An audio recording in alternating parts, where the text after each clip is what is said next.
નમસ્કાર વિદ્યાર્થી મિત્રો, આજે આપણે એગ્રીકલ્ચરમાં ઇમ્પોર્ટન્ટ ક્વેશ્ચન જોઈશું. વાવણીની કેટલી રીતો હોય એટલે સોઈંગ કરવાની મેથડ્સ કેટલી છે? તો 4 છે, બરાબર. હવે બીજો ક્વેશ્ચન છે, જ્યારે બે લાઈન બરાબર રો ટુ રો ડિસ્ટન્સ અને બે છોડ વચ્ચેનું અંતર પ્લાન્ટ ટુ પ્લાન્ટ ડિસ્ટન્સ અગત્યનું ન હોય બરાબર, તો વાવવાની કઈ રીત વપરાય? તો બ્રોડકાસ્ટિંગ, છાંટીને, પૂંખીને એ રીતે આપણે વપરાય બરાબર. જ્યારે સ્પેસિંગ ડિસ્ટન્સ મેટર ન કરતું હોય તો વાવવા માટે કઈ રીત વપરાય? તો છાંટીને.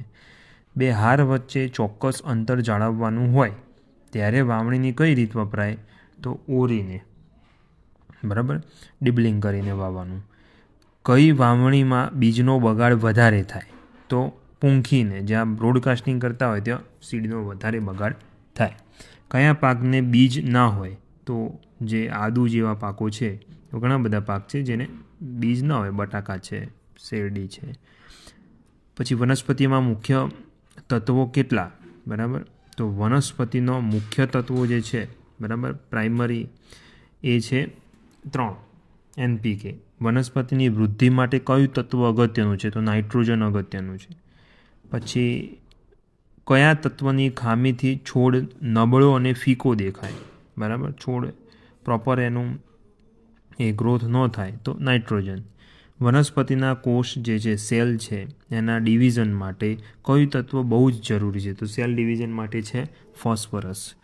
દાણા જે છે, સીડ છે, અને ફળ ફ્રૂટ કયા તત્વની ઉણપથી પૂરતા પ્રમાણમાં બેસે નહીં? તો ફોસ્ફરસ તત્વ જો ઓછું હોય તો દાણા અને ફળ પૂરતા પ્રમાણમાં બેસતા નથી.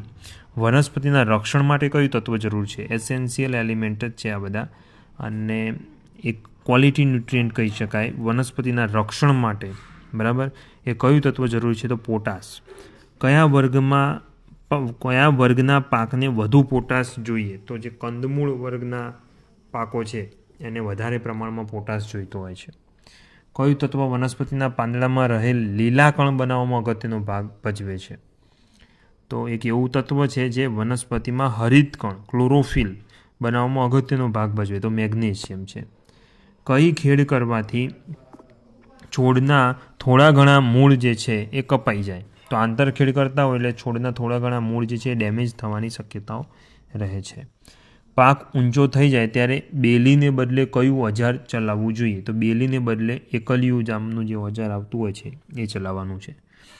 કંદમૂળના પાકમાં કંદ બેઠા પછી કેવી ખેડ કરવી જોઈએ? તો હળવી ખેડ કરવી જોઈએ. કંદમૂળમાં કંદ બેસી જાય, જમીનમાં કંદ હોય તો આપણે બહુ ડીપલાવ ન કરવું જોઈએ બરાબર. હળવી ખેડ, છીછરી ખેડ કરવી જોઈએ. પાકનો દુશ્મન કોણે ગણવામાં આવે છે? તો નીંદણને બરાબર છે. નીંદણ જે છે એને દુશ્મન જ કહી શકાય. 33% જેટલું ઈલ્ડ લોસ કરે છે. નીંદણના જીવનક્રમ પ્રમાણે કેટલા પ્રકાર છે? તો નીંદણના 3 પ્રકારો છે જીવનક્રમ આધારે બરાબર છે. દ્વિદળ પ્રમાણે નીંદણના કેટલા પ્રમાણ? તો મોનોકોટ, ડાયકોટ. તો દ્વિદળ પ્રમાણે નીંદણના 2 પ્રકાર છે. નીંદણના 2 પ્રકાર છે. વાર્ષિક નીંદણના કેટલા પ્રકાર? તો 2 પ્રકાર છે.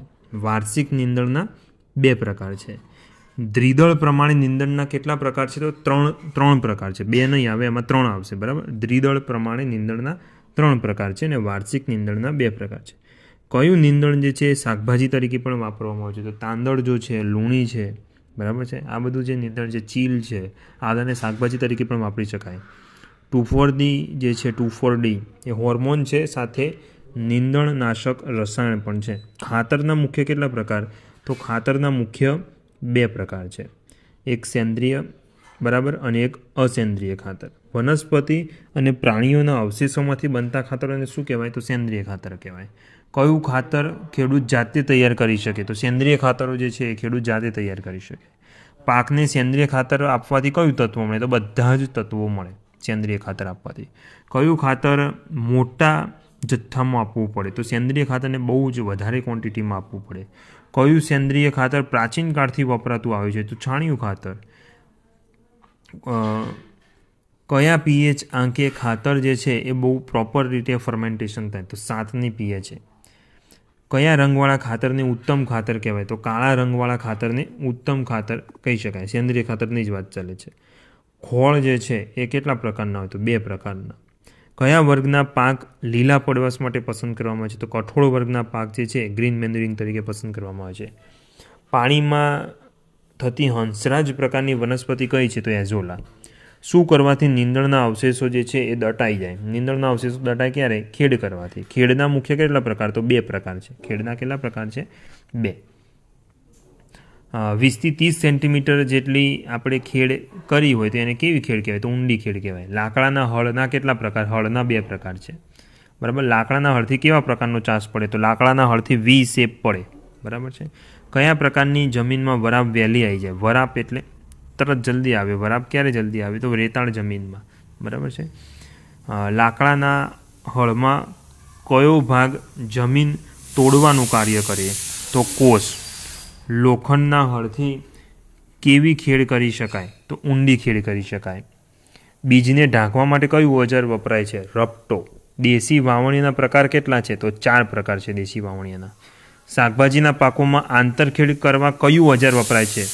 કરજત કરબડી વપરાય છે. શાકભાજીના પાકોમાં આંતરખેડ કરવા કયું ઓજાર વપરાય? તો કરજત કરબડી.